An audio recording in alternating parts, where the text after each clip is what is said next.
কমলাগাঁও সুজালি গ্রাম পঞ্চায়েতের বুধুকচ গ্রামে জমি সংক্রান্ত বিবাদকে কেন্দ্র করে গতকাল মৃত্যু হয় কামিজুদ্দিনের। আজ ইসলামপুর মহকুমা হাসপাতাল মর্গে থেকে ময়নাতদন্ত করে নিয়ে আসার সময় ইসলামপুর থানার রামগঞ্জ পুলিশ ফাঁড়িতে মৃতদেহ রেখে বিক্ষোভ দেখান পরিবারের লোকজন। রামগঞ্জ পুলিশ ফাঁড়ির সামনে অবস্থান বিক্ষোভে শামিল হন মৃতের পরিবার ও গ্রামবাসীরা। মৃতদেহ সামনেই রেখে শুরু হয় তীব্র প্রতিবাদ।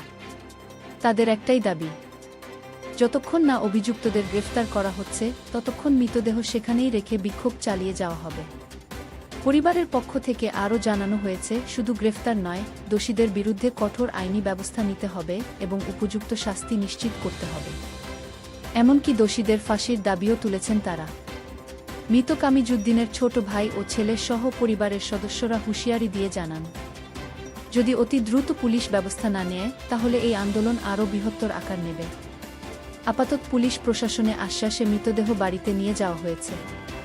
পরিবারের দাবি, যদি গ্রেফতার না করা হয় তাহলে আবারও ইসলামপুর থানা ঘেরাও করা হবে বলে হুঁশিয়ার দেন তারা।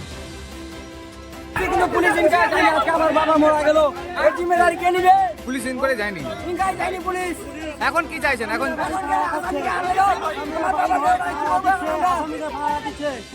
আচ্ছা, এখন মৃতদেহ তো তারা তো আশ্বাস দিয়েছে, আমরা ওই জন্য থানাতে নিয়ে এসেছি ডেড বডিটাকে পুলিশকে জানাতে যে 24 ঘন্টা হয়ে গেল পরিকল্পিতভাবে মার্ডার করেছে, 24 ঘন্টা হয়ে গেল পুলিশ কোনো অ্যাকশন নেয়নি, কোনো আসামিকে অ্যারেস্ট করা হয়নি কেন? জবাব চাই পুলিশ প্রশাসন।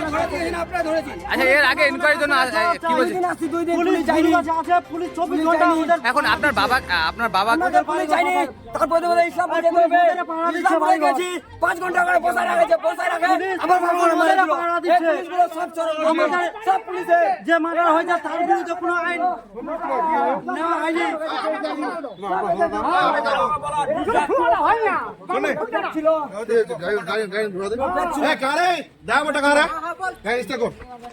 পুলিশ ফাঁড়ির সামনে রেখে বিক্ষোভ করছেন কেন? কারণটা কি? কারণটা 24 ঘন্টা হয়ে গেল মার্ডারটা হওয়ার, এখনো পর্যন্ত আসামিদের রেস্ট করছে না।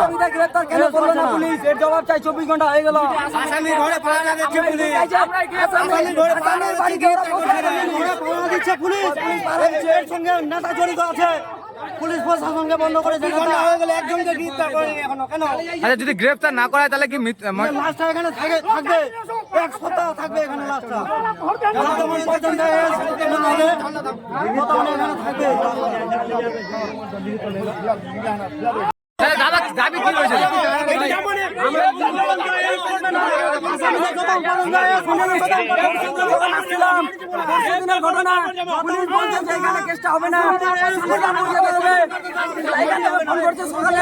সকালে আমরা ইসলামপুর গেলাম, ওখানে আমাদের 5 ঘন্টা পরে ওরা কেস হবে না, ওখানে আমার মারা দিল।